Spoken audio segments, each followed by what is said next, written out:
Yeah, So can I continue for the accessories part? Yes, please. So during your accessories, if you are buying a car brand new from the dealer and you have got the insurance yourself or then from the dealer, during that time, everything is covered. If you are going to purchase or do anything from outside, then that accessories bill has to be there, and you have to call up your insurance and inform them what you have installed. Then you can put it as an add-on inside accessories Whether this cover. is applicable for the going forward years, or only in the first year we can declare? At any point of time, you can inform your insurance company of the things that you have added to your vehicle. In fact, it is a mandatory thing to inform them what you have done. Any changes to the vehicle, they have to be told about it. Yeah. Got it. See, they are taking the risk of your vehicle by charging you about 2 to 4% of your entire cost of your vehicle. They are taking the whole risk. So they need to know what exactly is going on with your vehicle, what changes you have done, how it could affect the vehicle. Now, if you don't tell them, then that could lead to a rejection in claim. Rightly said. Yeah. And some people have put very expensive exterior accessories, which are certified plug-in accessories, which does not interfere with the vehicle's warranty or anything as such. Those are allowed. Yeah. So let's say, for example, I changed my suspension. Let's say I paid about 1,40,000 for the suspension. So this time I have informed the insurance company that I have done such a thing. I have forwarded them the bill, and now later on they will add that as an accessory upgrade or something, and they will cover it additionally. Okay, that's great. Yeah. In case of an accident or some write-off or something, they will compensate me 1,40,000 for the suspension also, separately. Right. In this coverage, we can take that ceramic coating, all these things to be accounted, right, Neps? Ceramic coating, I am not sure. This is the first time I've heard. I'm not sure ceramic coating would come in as an accessory. I don't think ceramic coating will be covered. Don't cover. No. Even the PPF ones. Yeah. PPF. No, I don't think PPF will also be covered. These are cosmetic accessories. Okay, cosmetic. Yeah, cosmetics they will not cover this thing with. Yeah. Okay, clear. So as of now, we are done maximum with the add-on part. So anything to add? So I found 4 important things as of now added as an add-on, and I have 5 additional add-on covers, which is optional according to your thing.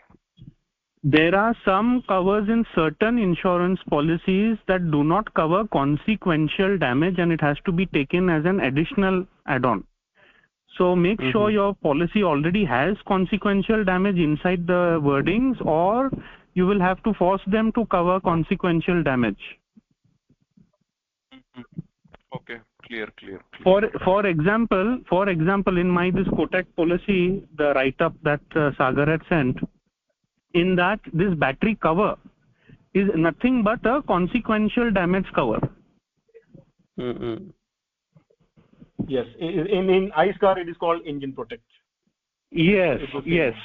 Aggravation. But then yes.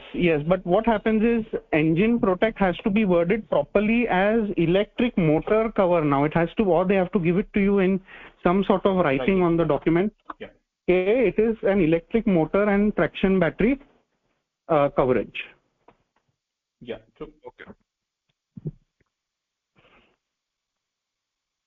So, yeah. Now we are almost done on the add-ons part. We are very clear on what to be added and what to be optional. Okay. So I will just reframe this.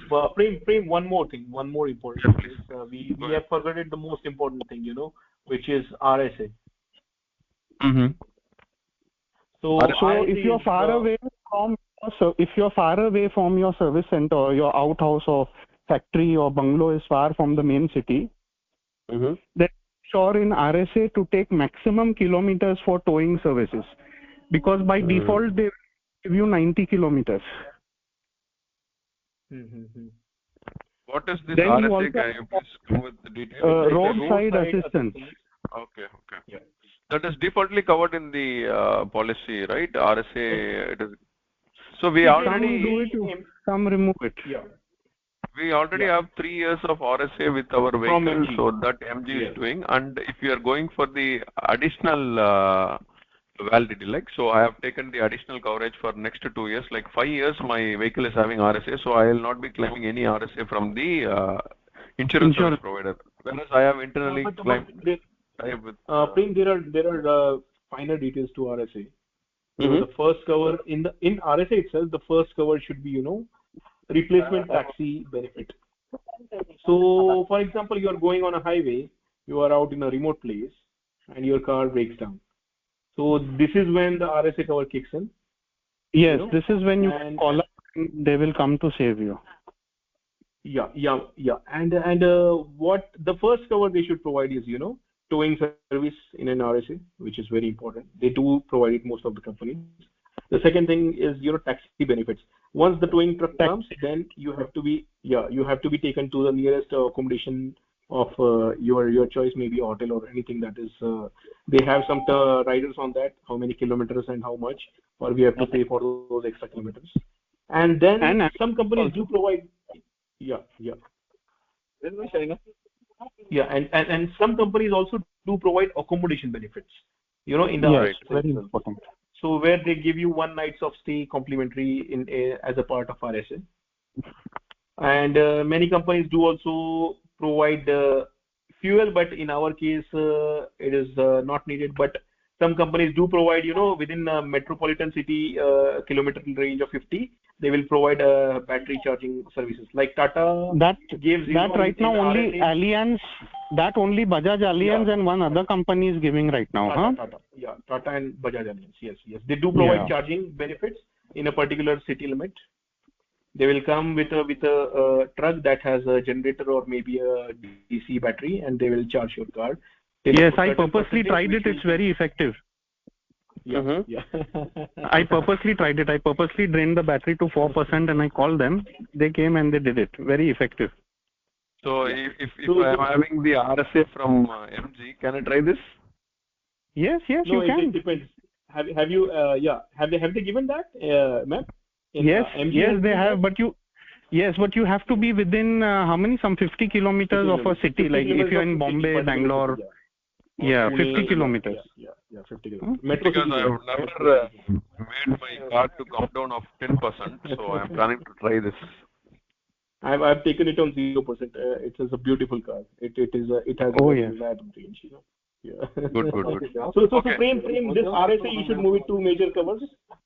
Yeah, I have moved it. It's a part Okay, of major now, cover because yeah. now I will just summarize the major covers and the minor covers. With that, we will move to the next phase of this session. Okay. Yeah. All right. So now I will just give a summarize on what we spoke till now, and it's like almost 40 minutes Let we are him done fill it for this on this session. form. And then Major add-ons are motor and battery, which is like kind of a point, like if it's not going to be a non-accidental time, we need this as an important thing, and coverage price would be around 3K to 7K according to the providers, and this is getting a benefit of 4 to 5 lakhs coverage for us. Next important is return to invoice, and this will consume 1K to 3K as per the providers. Next important third one is rat bite cover, which is also an important coverage. Fourth one is NCB protector. So we have the detailed explanation of that in this, so you can go through the recordings previously to see how it is. And the last and important coverage which we should need to have is RSA, which is nothing but roadside assistance. So you have to just work on accordingly. If your MG vehicle is in warranty or you have additional warranty, accordingly you can use this facility, but still it is recommended to have RSA as we are having the battery vehicles. So anytime we might go to a remote place. So accordingly we are. I think RSA is with our separate insurance apart from MG is hardly some 200 rupees or so. Yes. I think you all should go in for it. Sure. And we are moving to the minor add-ons, which is consumables, tire cover, personal belonging, key cover, and accessories cover. So these are the next minor 5 coverage which we can add or we cannot, according to your our individual preference, what need to be added, you can add. And all these coverages will be coming to you in a very less amount of minimum of 1,000 rupees only. The coverage to be added in your top policy. With this, we can move to the next phase of our session. So, like as of now, I have one important thing from this person, which I found it attractive on the first year on the policy part. So, I guess that is an exclusive pro car, and he has taken his insurance for around close to 35 to 40,000. I am not sure about the current amount. We will ask to that person itself directly and let him explain what are the add-ons he has added, and post that we will come to see what are the current competitors available in the market who is very good for the EV. So we will pass that current things to Mips and Sagar sir, who are very good as of now, and we will pass now to Kailash son about this policy. So Kailash sir, can you please brief about your current policy which you are having for the first year? Yeah, Prem.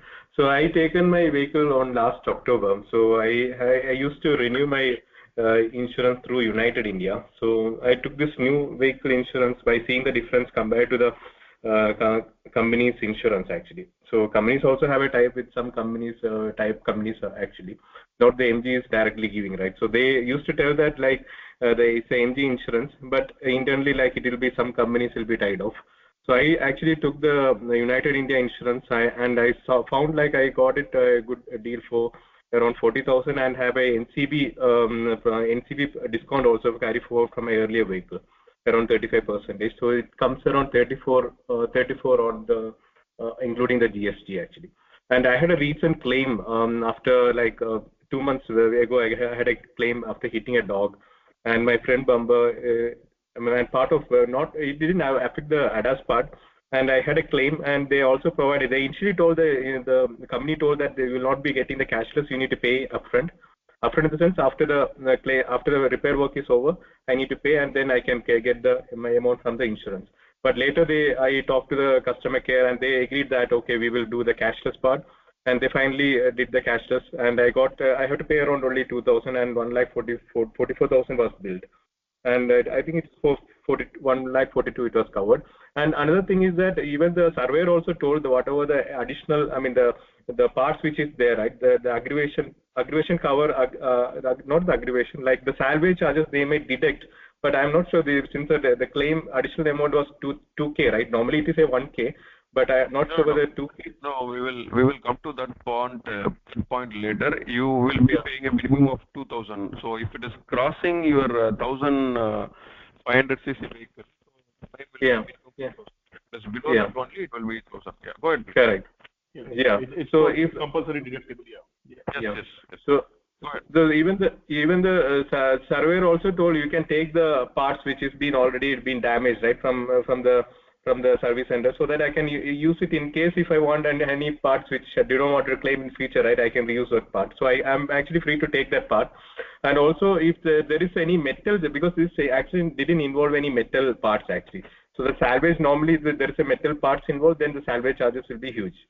So since it is it's all plastic fiber part, right? So it's all covered fully. Yeah, I saw so these are the things I saw your pictures. So what has happened to you? You have posted it in the group, right? So I saw that pictures, and yeah. So I had this whatever the basic OD. I have the nil depreciation cover, consumer cover, and other than that the like the RSA, tire and rim protector, everything I have took it. But I also checked with the agent actually. I have to check with the United India to get a clear understanding on the battery and the motor. Yes. So what the agent said, the battery and motor is, so by default it is covered, but I still have a written email from the insurance company to know that the battery and motor will be covered. That is accidental damage happen in future, right? Should be also covered. So that is a part which is actually I have to check with the insurance company and get back. Yes, correct. So and I guess so. If it is an accidental damage for motor and battery will be covered in our zero depth. Whereas if it is going to be a non-accidental claim, for that only we have to know like motor and battery, what is the add-on and how much we have to pay. So that we need to be very clear. Yeah, and one more fight between the manufacturer company, like car manufacturer company, and the insurance is the IP67 protection for the battery pack actually. So mainly in the Tata, they have a fight between the insurance and the company. Like they have to company is providing a IP67. It is not allowed to get the water inside to the battery pack, and because of that, the battery getting damaged. So that part, sometimes we are actually our customer is getting delayed due to the settlement actually. So either regarding the IP69 conditions and advertisement done by the company, it's for a certain water level for a certain time. So the insurance company should not and cannot reject as per the laws of the governing it. So these testing benchmarks are for like IP69 are for particular water level and particular time the car has to be in that water level. So the company should never reject the claim for this. Yeah, but there are certain times where we get into the battery issue and we get into the company, and then company tells that there are water content in the battery pack. So in that scenario, how would we claim the insurance? What the company is giving a clear note about this water clogging claims is until that the water level should be off of our wheel. If it is more than that, they are declining the claims. So that is what I heard as a general note for this water logging issues. Prem, can I intervene in this? Hello, excuse me. Yeah. I'm Parani, basically an electrical engineer. Now, a little bit since I worked in the hazardous area locations, I'm a little bit aware of the IP ratings. This IP rating is ingress protection rating. It is now this particular. I am an Nexon owner. The Nexon battery is now rated for IP67. IP67, according to this water which can stay up to 1 meter height from the point of joint or whatever it may be, the point of discussion or where the leak can go in.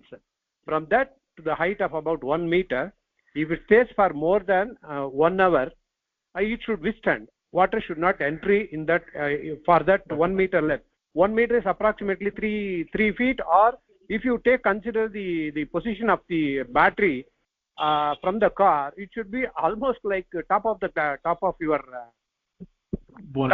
glass windows, top of the windows.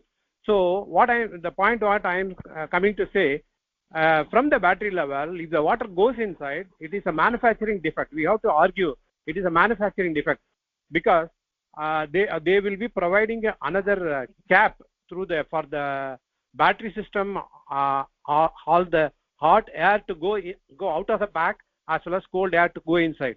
They will provide a cap that is called a breather cap, and the special purpose of the breather is it will not allow the water to enter inside.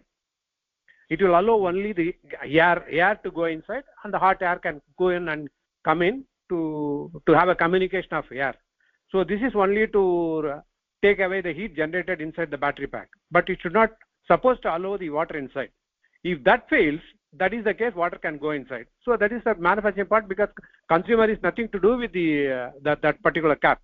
So in this case, battery getting damaged due to water ingression is a false claim by the manufacturer, and we need to stand. We can go to the legally we can take it issue, and definitely it is a winning situation for the from the consumer point of view. From the consumer can make the claim.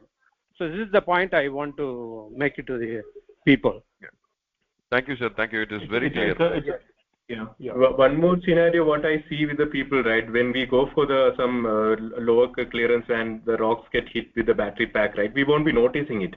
And sometimes when we have a battery issue, we we go to the company and claim it. At that time, they will tell that there is a damage occurred due to, the damage occurred in the battery pack, and due to that we will not be able to give you the manufacturer warranty. And that scenario, we need to know that when it has happened, and we need to every time we need to make sure that there is no kind of scratches in the battery pack, scratches or deep scratches in the battery pack. If there is a deep scratches, then we need to claim through the insurance. Oh, for this maybe the add-on may be helpful. For this reason only, we need to have the battery and motor cover as an extra add-on. Extra add-ons may no. be helpful in this case. This scratching thing, it's a very good point by Kailas. The scratching thing. When you scratch, the claim goes into zero depth. It is in that case, it's not a responsibility of the battery pack manufacturers or the car company to take care of that. Whenever there is an external damage to the battery pack, it directly goes into zero. It is not a manufacturing defect. Yeah, it's not a manufacturing defect. It is a damage caused due to an external source. Right. Correct. But my question is, I have a question on this. There is a protection cover, no? Above Yes. I mean, just below the battery pack, there's supposed to be one protection cover. Correct. If that is not properly designed to take the any accidental whatever, it means stone hitting or any in between uneven surface come in contact with the bottom surface, then it should be it is the responsibility of the manufacturer to protect it properly, because you cannot expect the customer to. Correct. You're almost right, but what has happened is in electric vehicles, definitely there has been a lot of testing and all done with this IP68 and all for water ingress. In fact, there is another company also for all this. I forget its name. It's in Europe. There's another terminology they use instead of IP68 for this water ingress testing, which the latest MGZSEV has. If you go through the brochure, I know. You will see it in that. ASILD. Correct. Now, similarly, correct. Now, similarly, for these damages caused due to road and all these things for your battery, there is no such, unless, now let's say, for example, you buy an armored vehicle.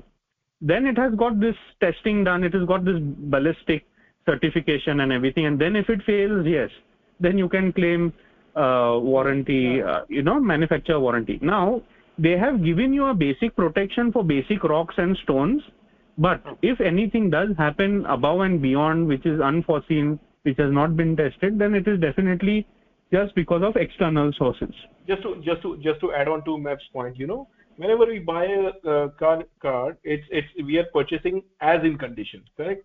When the manufacturer states it in the brochure, correct? So whatever design it is of the protection of the battery pack of the car, any airbags, anything, you buy the car as in condition. That is a legal term for as it is. There is no comprehensions after that. But by the way of company recalls, campaign recalls, a company can, out of goodwill, they have to change certain parts. But in case of sir, contesting that the design of the protection for the battery pack, sir, that will never be covered by the company. It is like let's say you buy today even a Volvo. Okay, they test their cars for accident. Let's take accident safety. Let's say, for example, because of a Volvo accident, also the passenger has died.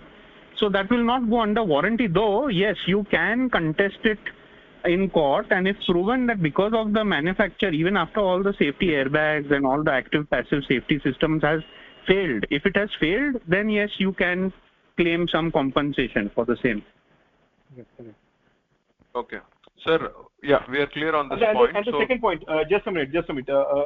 I'm so sorry, I'm interrupting you. Out of curiosity. Out of curiosity, Meb talked about a beautiful point, that is ASILD standards of battery protection. I want to let everyone know this is the right now in the industry IS 26260 standards. This is the highest level of protection a battery can be given. No other manufacturer right now is giving that that assurance openly. Not even Mercedes. Even I am planning to touch this part only before moving on to the companies, like as Kaila's part is done. So how is I recently went to the breather cap installation on the FPL Guindy service station, and that breather cap was very small, and I was asking about the battery pack, how it is there when compared to Tata vehicle and when compared to our Comet.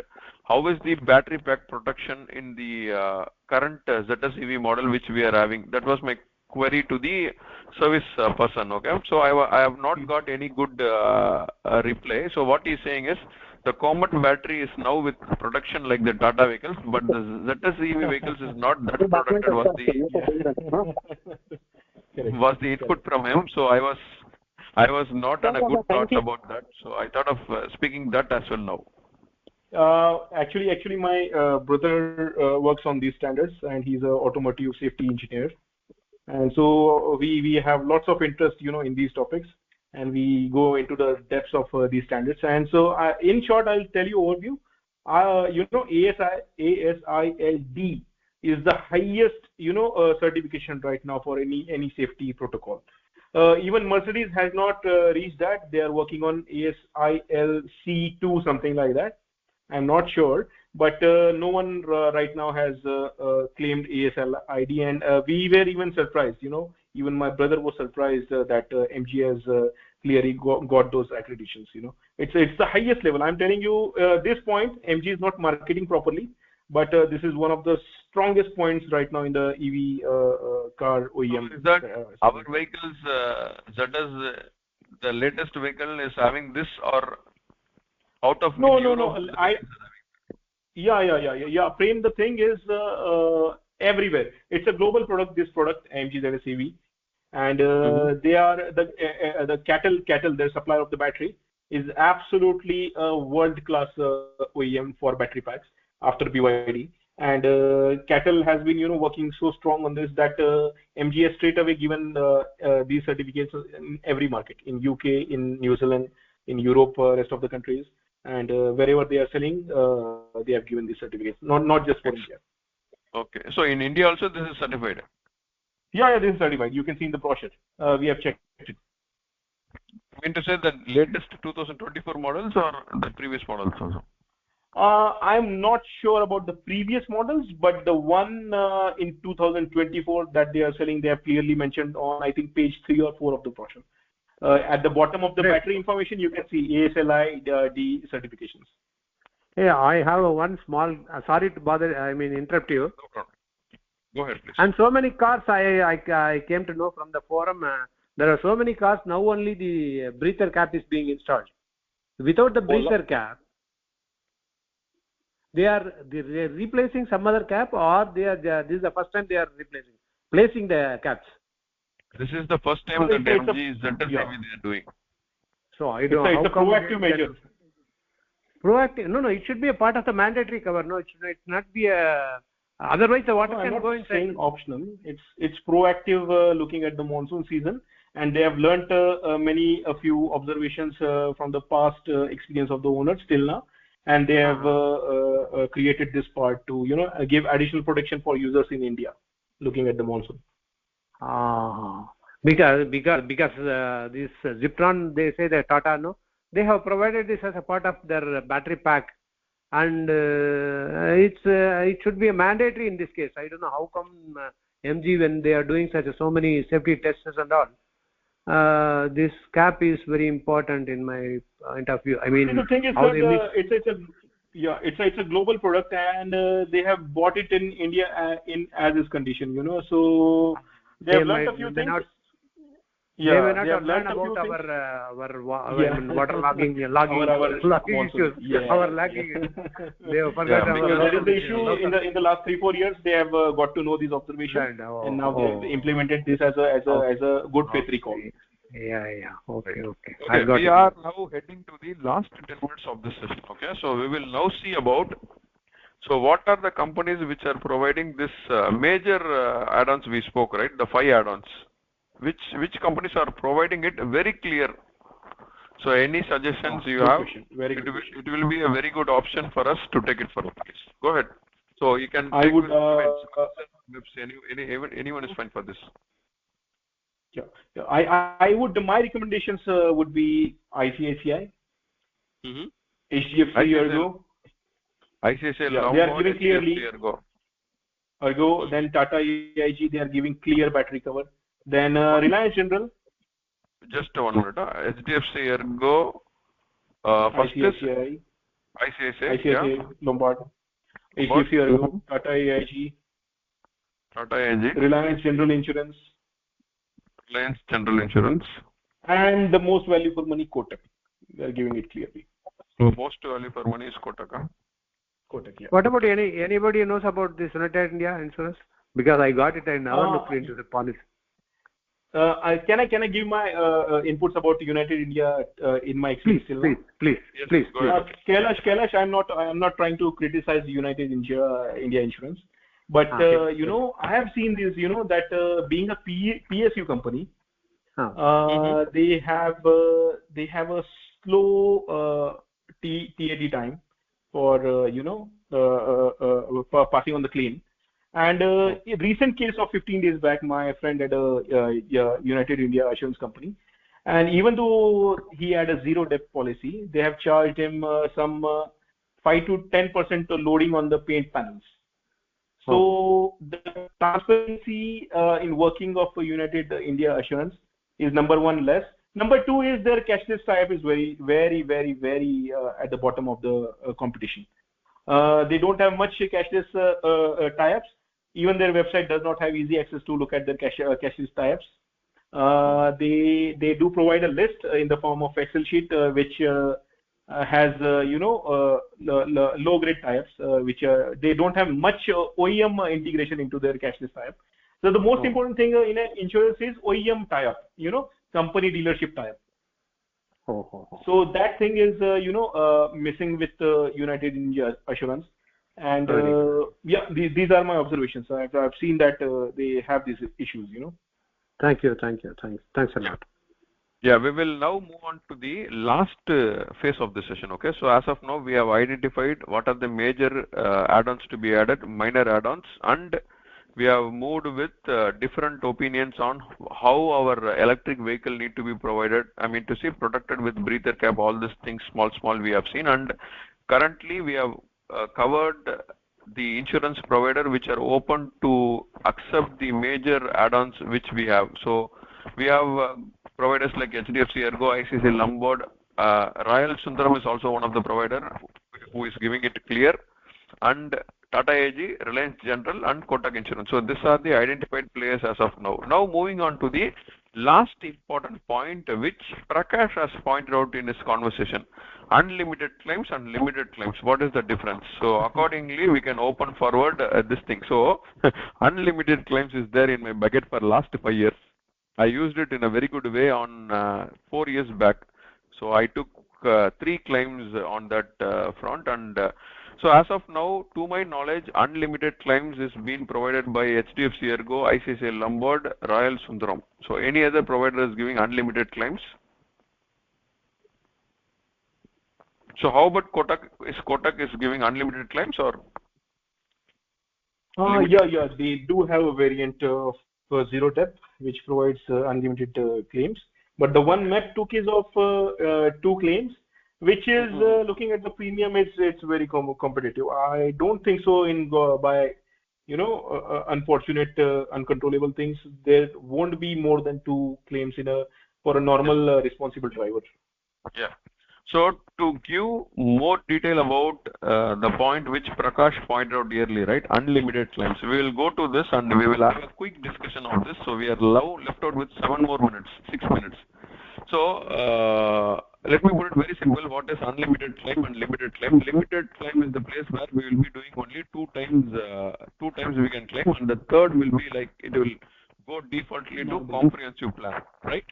Yeah. And in unlimited claims, so there is some star in that as well. What is that unlimited claim? Let's take that you have the claim for unlimited in this window period, like 12 months you have unlimited claims, right? For example, in the first claim, you are damaging your front part of the car, okay? And again, you are trying to claim the same thing. It will not be available in this unlimited claim. Whereas other part can go and other parts can be counted in your unlimited, but the part which you damaged once cannot be gone for the next time, where they are making it as a compensated thing. Prem, can I interrupt on that thing? Yeah, please. I want someone to open up on this. Yeah. So it's not the case for every company. I've seen for my friend who has a HDFC Ergo policy. he has taken 8 claims in a year for the same parts also. So it varies from company to company. You have to read the fine print very carefully whenever you take this. It's a contract of indemnity. So the terms and conditions for each company varies, in this regard. Okay, great. So I got the insight of this as well. So now unlimited claim can be happen on the same part as well. So it depends company to company. We have to read the sales brochure accordingly. Yeah. Okay. So now we are clear with the limited claims and unlimited claims also. So any more? We are now left out with 5 minutes. Yeah. Well, one more point I want to discuss regarding the nil depreciation waiver, right? So most of the companies are giving up to 5 years. So there are some companies where they give it to 7 years, 9 years, even 10 years, like 10 years with 9 years with the 9th year with the Royal Sundaram. And Ifo Tokyo also give. So this Kotak and other insurance where we have a good tie-up with MG, right? How many years they have for the add-on nil depreciation waiver? It's a very good question, Kailas. Kailas, we have to call the customer care of each company and ask them particularly like how many years are they going to give us support for a particular add-on. Because for my Volkswagen Jetta, I had taken zero debt for almost 10 years. The last company that gave me 10 year was Ifco Tokyo, but at 7th year most of the companies panned out. They didn't give me zero debt. So it depends on it's a very subjective matter. It's a very subjective matter. And there are conditions also. We need to keep continuing. We should not break in between. After the 6th year, we need to continue up to 10th year. Then only we'll be eligible to get the nil depreciation. No, not with the same company. It is not a compulsion, but it's a track record of your claims that the company after 7th year will see and then only offer you. Yeah, right. Yeah. So because nowadays every claim is lodged. Every claim is lodged on the IRDAI portal, and proposed company can see the history, how many claims you have made. Yeah, that I see with the United piece. It's up to 5 years only. So that time I need to have a change. So it is not necessary that after we are covering that policy, right? So we need not to be continuing in the same provider only for the 7 years or for 10 years. So we can change to providers also. It's a free market. Yeah. Okay. Great. So it's actually this came out as a very good session. So I have taken notes on everything, and in this video I will try to put all the notes what we have discussed. So this is in disclaimer with any company providers or anything. So we have take it very clearly on the EV front what the consumer need to keep on monitoring on the the policy, insurance policy, what the consumer need to take from his point. For that, this video will be making a good eye opener. I would like to just add one last thing. Yeah, please. So, sorry, in between, my parents had just come down from Pune. They had come in that camper van, which is like a 1-bedroom hall kitchen. So I had to go and fill the fuel for the camper and to get back. So had we covered IDV value of the vehicles? Have we covered that? No. You can go ahead, please, on that. So yes, right now I realize you all were talking about return to invoice and zero depreciation. Now, in case it so happens that in the future we don't get or we stop getting zero debt and return to invoice, it's very important we maintain a healthy IDV value once our policy is only eligible for comprehensive, no more zero debt or return to invoice. So many of these companies may try to fool you into reducing your IDV so that your insurance cost for that particular year is lower. So what is the average IDV we need to maintain for example, first year we took the IDV as per the ex-showroom price, and next year we are taking the IDV, right? What should be the ideal percentage of difference in the IDV for first year and second year? So let's say you reach